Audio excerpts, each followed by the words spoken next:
বাবু হয়তো কতটা বলতে পারেনি, তাই কতটা আমি বললাম। আমার বোন যদি বাড়িতে না থাকে তাহলে আমি থাকবো না। ফড়িং, ঘরে যাও।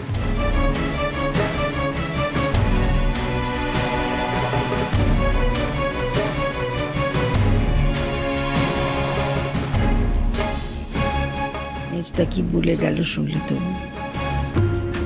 যাও ঘরে যাও। বাবু, ওকে ঘরে নিয়ে যাও। ফড়িং, যাও ঘরে যাও, ফ্রেশ হয়ে নাও।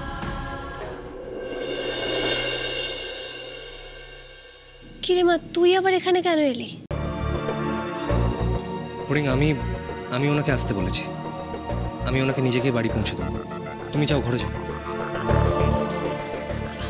আপনাদের সবাইকে অসংখ্য ধন্যবাদ।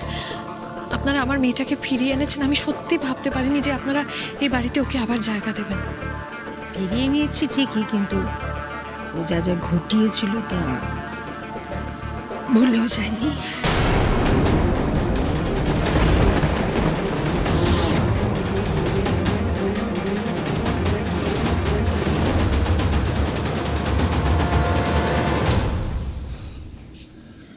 আন্টি, আপনি মায়ের কথা কিছু মনে করবেন না।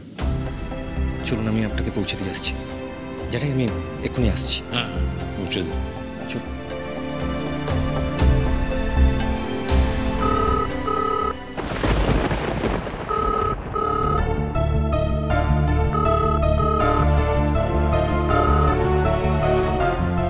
হ্যালো। ও হ্যাঁ পুপু, আমি বলো। হ্যাঁ, সেজমা আছে, দিচ্ছি তারা। সেজমা,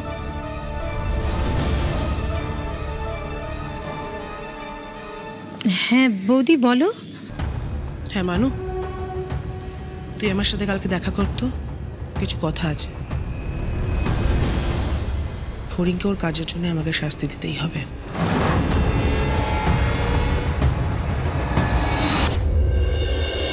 অব্র, বলছি তুমি বরং এবার ভেতরে যাও, আমার মেয়েটার কাছে একটু যাও, ওর সাথে থাকো। দেখো অব্র, ফড়িং না খুব কষ্ট পেয়েছে। ও সারা রাত হাসপাতালে বসেছিল, কখন তুমি আসবে, কখন ওকে নিয়ে যাবে অপেক্ষা করছিল। তুমি যদি না আসতে তাহলে হয়তো মেয়েটা এই বাড়ির চৌকাঠি মারত না। ও যদি কোনো অন্যায় করে তাহলে ওকে বোঝাও, ওকে বকাবকি করো, কিন্তু ওকে এভাবে বাড়ি থেকে বের করে দিও না। এসব কথা এখন কেন বলছেন আন্টি? এখন তো সব ঠিক হয়ে গেছে, তাহলে কেন এত চিন্তা করছেন? কি করব বলো, মায়ের মন তো চিন্তা তো হয়। অভ্র, তুমি কথা দাও যে তুমি আমার মেয়েটাকে ছেড়ে কোথাও যাবে না, ওর পাশে পাশে থাকবে। আমি আপনাকে কথা দিচ্ছি আন্টি, আপনার মেয়ের পাশ থেকে আমি কোথাও সরব না। আপনি প্লিজ চিন্তা করবেন না। আমি আগেও ফড়িংয়ের পাশে ছিলাম, এখনো আছি, ভবিষ্যতেও থাকবো। খুব নিশ্চিন্ত হলাম। চলুন আন্টি, অনেকটা বেলা হয়ে গেছে, চলুন।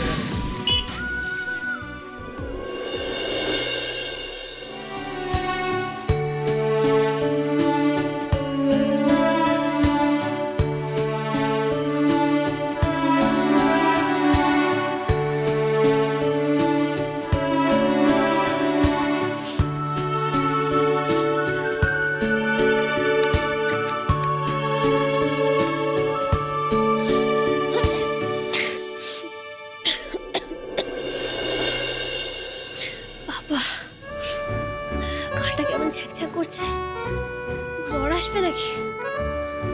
তোর বাবা, ভাল লাগে না, আবার মুখ টুক তেতো হয়ে যাবে, খেতে ভাল লাগবে না।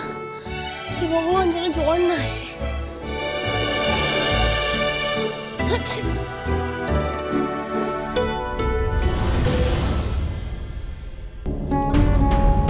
মা,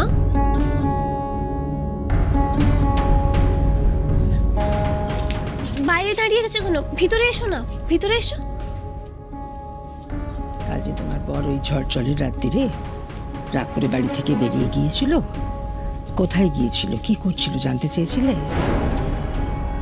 না মানে আমার তো ব্যাংকবাবুর সাথে একটু আগেই সকালে দেখা হলো, অত কথা তো হয়নি। কেন মা, কিছু হয়েছে? কেন আমার কিছু হয়েছে মানে? তোমার বর কোথায় যাচ্ছে, কি করছে সেটা তোমার জানা উচিত না? বউ হিসেবে তুমি জানবে না সেটা? না মানে মানে ব্যাংকবাবু তো সেরম কোথাও যায় না, ব্যাংক থেকে সোজা বাড়িই চলে আসে, আর গেলে যাওয়ার মধ্যে একটু ক্লাবে যায় আড্ডা মারতে। কাল হয়তো ওখানেই গেছিল, না হলে ঝড় জলের মধ্যে আর কোথায় যাবে বল?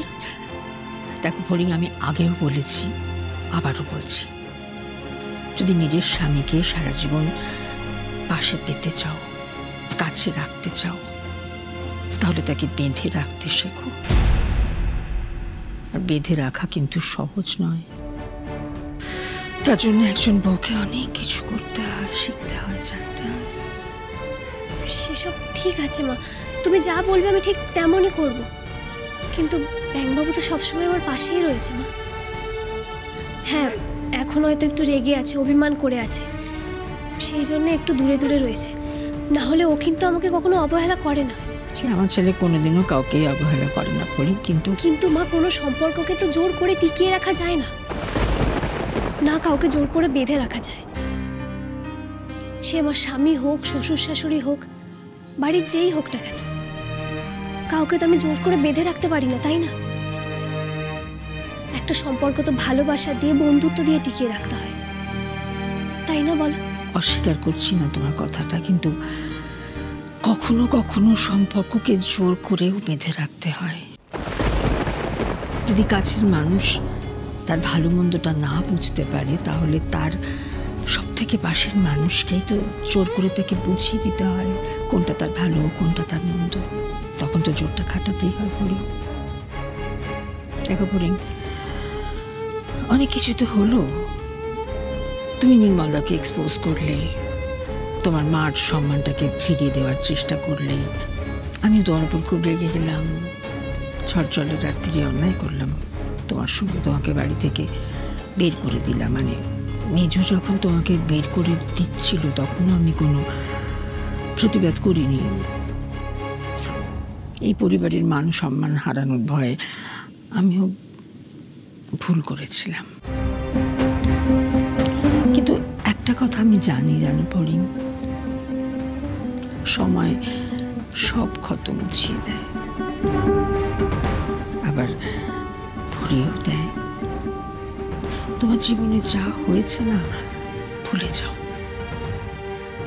এই পরিবারের থেকে আবার নতুন করে জীবনটা শুরু করো। আমি রেগে গিয়ে তোমাকে তাড়িয়ে দিয়েছিলাম, কিন্তু আবার যখন তোমাকে ঘরে তুলে নিয়েছি, তখন আমি চাইবো তুমি সত্যি সত্যি এবারে মন দিয়ে সংসারটা করো, স্বামী সংসার নিয়ে সুখে থাকো। সেই জন্যই তোমার উপরে শত রাগ থাকা সত্ত্বেও তোমাকে একটা সুযোগ আমি দিয়েছি ফড়িং। এই সুযোগটা তুমি যদি কাজে লাগাতে না পারো, তাহলে কিন্তু তুমি ঠকবে। আমি ঠকবো না মা, তুমি যেমনটা বলবে আমি ঠিক তেমনটাই করব। দেখো ফড়িং, আমার বাবুটা না যত বড়ই চাকরি করুক না কেন, মেচুরিটি লেভেলটা খুব কম, খুব সহজ সরল ছেলে আমার, যে কেউ খুব সহজেই ওকে ঠকিয়ে দিতে পারে। বুঝতে পারে না ও কোন মানুষের জন্য ক্ষতিকর। ফড়িং, তোমাকে কিন্তু এই খারাপ মানুষগুলোর থেকে বাবুকে দূরে রাখতে হবে, যাতে এই খারাপ মানুষরা বাবুর কোনো ক্ষতি করতে না পারে। খারাপ মানুষ? কিন্তু এই খারাপ মানুষগুলো কে মা? আমি বাবুকে ভালোবেসেছিলাম, বাবু কিন্তু আমায় অপছন্দ করতো না আন্টি। ব্যাপারটা কিন্তু একতরফা ছিল না। বয়স তো কিছুটা হলেও হয়েছে তোমার, বিয়ে তো হয়ে গেছে, নিজেই বোঝার চেষ্টা করো কার কাছ থেকে তোমার স্বামীকে দূরে রাখতে হবে।